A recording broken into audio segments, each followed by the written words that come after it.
आजचा विषय आहे हाय बन करण्यासाठी मी आधी हेअर प्रिपरेशन करून मग मोठे मोठे कर्ल्स करायला घेतले आहेत. कर्ल्स तुम्ही बघू शकता, मी सेक्शन्स करून घेतलेले नाही आहेत. डायरेक्ट एक एक स्टँड उचलून प्रत्येक केसामध्ये सॉफ्ट कर्ल्स करून घेतलेलं आहे. ही मशीन आहे माझी 25 नंबरची. 25 नंबर रॉडने तुम्हाला कर्ल्स करून घ्यायचं आहे. कर्ल्स पूर्ण झाल्यानंतर वरती क्राउन पार्टमध्ये छोटा पोनी करून घ्यायचा आहे. तुम्ही बघू शकता मी छोटा पोनी केलेला आहे. आता इथे माझ्या क्लायंटचे केस छोटे आहेत, लेंथ कमी आहे, म्हणून मी डोनटचा वापर करत आहे. डोनट मी फिक्स करून अख्खा डोनट यूज केलेला आहे स्मॉल साईजचा. त्यानंतर जो पोनी केलेला त्या केसांना मी आधी ट्विस्ट करून हलका ट्विस्ट करून पुलिंग करत आहे.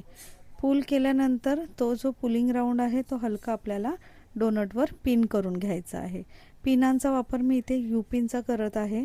तुम्ही बघू शकता, U-पिन चांगल्या क्वालिटीचे वापरा. लवचिक U-पिन वापरू नका, हेअरस्टाईल लूज होण्याचे चान्सेस असतात.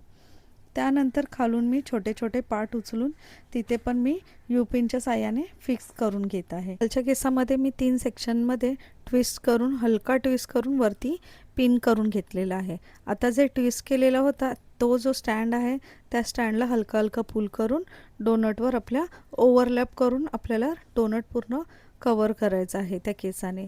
इथे एक मधल्या स्टँडपासून मी सुरुवात केलेली आहे. मधल्या स्टँडने मी ट्विस्ट करून ओव्हरलॅप केलेला आहे डोनट. आता साईडच्या जो साईडचे केस आहेत त्यालासुद्धा सेम टेक्निक मी फॉलो करणार आहे.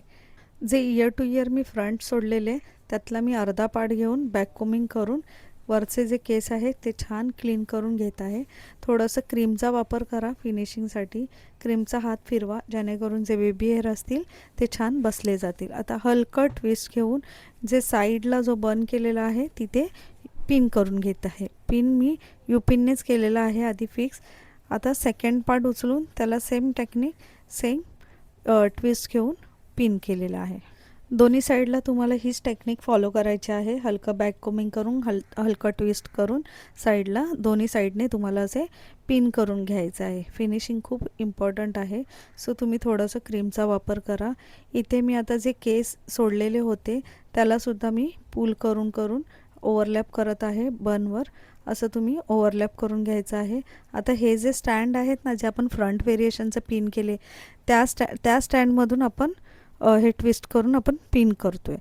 आता मी त्या प्रत्येकी स्टँडमधून ना थोडे केस सोडलेले आहेत, तुम्ही बघू शकता. कारण मला थोडंसं ते सोडलेले केस असे दाखवायचे होते मुलींना, म्हणून मी ते थोडेसे केस सोडलेले आहेत. तुम्हीही करू शकता.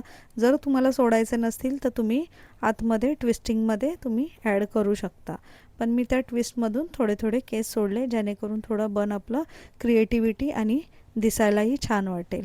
आता जे मी U-पिन असे वरच्यावर फिक्स केलेले आधी, आता ते मी जागेवरच सेट करून घेणार आहे. म्हणजे जिथे जिथे U-पिन केलेले आहेत तिथे असे दाबून घेणार आहे. आता जे नेक्स्ट स्टेप आहे आपली, जे मी कर्ल्स सोडलेले ना त्या जे केस सोडलेले त्यांना मला कर्ल्स करून घ्यायचे. आता कर्ल्स मशीन मी सेम 25 नंबरच वापरलेली आहे.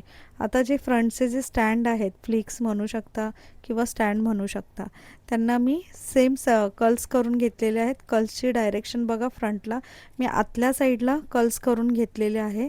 ह्या साईडला पण मी सेम टेक्निक फॉलो केलेली आहे. आता मी हलकं बॅक कोमिंग करून घेत आहे. आता माझ्या क्लायंटचे फ्रिंजेस तर कटच होते, म्हणून मला ते दाखवायला मुलींना एकदम इझी पडलं. आता मी बॅक कोमिंग केल्यानंतर जे ते मी कर्ल्स केलेला होता ना स्टँड, त्याला मी कोमच्या साहाय्याने ओपन केलेलं आहे.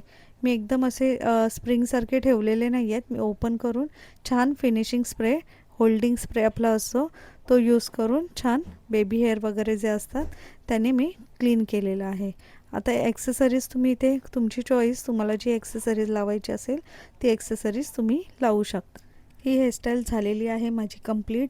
कशी वाटली तुम्हाला हेअरस्टाईल प्लीज कमेंट करा, लाईक करा, शेअर करा आणि हो, चॅनल सबस्क्राईब करायला विसरू नका. जर चॅनल सबस्क्राईब केलं नसेल तर आजच सबस्क्राईब करा. Thank you so much.